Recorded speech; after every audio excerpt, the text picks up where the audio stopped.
ক্ষমতার বাহাদুরি থাকে না তো চিরকাল, একথা ইতিহাস বহুবার প্রমাণ করেছে।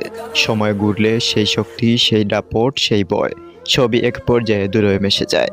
আজকের প্রতিবেদনটি এমনই এক অধ্যায়ের কথা, যা ক্ষমতার নির্মমতা আর সময়ের বিচার দুইয়ের এক নির্দয় প্রতিচ্ছবি। দীর্ঘ 17 বছর ধরে দেশে চলেছিল অভিযোগ, বিচার বহির্ভূত কাণ্ড, গণ নির্যাতন, রাজনৈতিক খুন আর ভিন্ন মধ্যমনের নির্মমতা। সরকারের ভেতরে জন্ম নিয়েছিল এক ধরনের অবিনশ্বর অহংকার, যেন ক্ষমতা তাদের জন্মগত অধিকার। ভুক্তভোগী পরিবারগুলো একের পর এক মানুষ হারালেও কিছুই করতে পারেনি। আদালত নীরব, তদন্ত সংস্থাগুলো অসহায়, আর ক্ষমতার রাজনৈতিক ছায়ায় কেউই মুখ খুলতে সাহস পায়নি। অন্যায়ের বিরুদ্ধে দাঁড়ানোর শক্তি ছিল না তাদের, ছিল শুধু আল্লাহর কাছে সাহায্য চাওয়ার আরতি। ইতিহাস সব সময়ই বলে দেয়, ক্ষমতার গড়িতে এক একটি সময় আসে যখন সব হিসাব উল্টে যেতে পারে। দেশে আন্দোলন তীব্র হয়, রাস্তায় রাস্তায় নামে মানুষ। এক পর্যায়ে ক্ষমতায় সেই দুর্ভেদ্য দুর্গে ধাক্কা লাগে। কর্তৃত্বে থাকা মানুষরা বুঝতে পারে সময়ের স্রোত আর তাদের হাতে নেই। অবশেষে সরকার ক্ষমতা হারায়।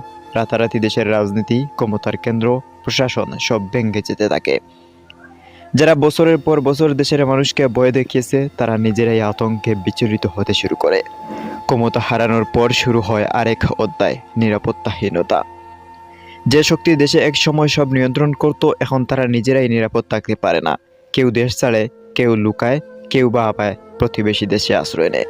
কিন্তু ইতিহাসের বিচার যখন সামনে এসে দাঁড়ায়, পালানোর পথ সংকুচিত হয়ে যায়।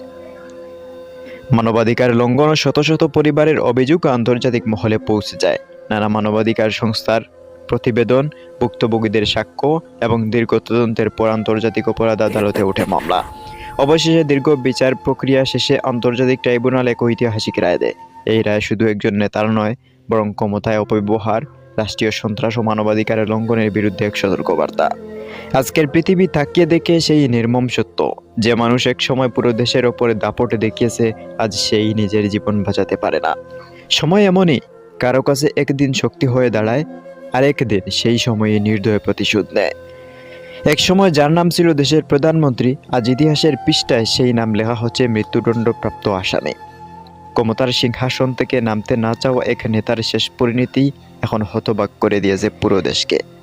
যারা বছরের পর বছর বিচার চেয়েছিল, প্রিয়জন হারিয়ে হাহাকার করেছিল, গুম খুনের রাতের অন্ধকারে চোখের জল ফেলেও কোনো সাড়া পায়নি, তারা আজ আদালতের এই রায়ে যেন একটু হলেও স্বস্তির নিঃশ্বাস নিতে পেরেছে।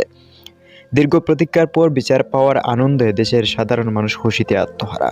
রাস্তাঘাটে, গ্রামগঞ্জে, শহরে আড্ডায় শোনা যায় একই কথা, অবশেষে বিচার হলো, সময় সত্যিই বদলে দিয়েছে।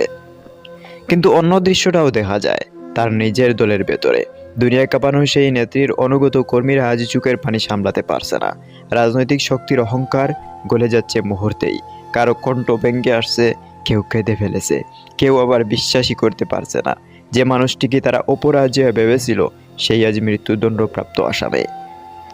দেশ জুড়ে তাই আজ দুই রকমের দৃশ্য, একদিকে খুশির ঢেউ, অন্যদিকে কান্নার স্রোত। অবিচারের অন্যায়ের ভিত্তিতে কোনো সরকার, কোনো রাষ্ট্রীয় শক্তি, কোনো নেতা কোনো স্থায়ী থাকতে পারে না।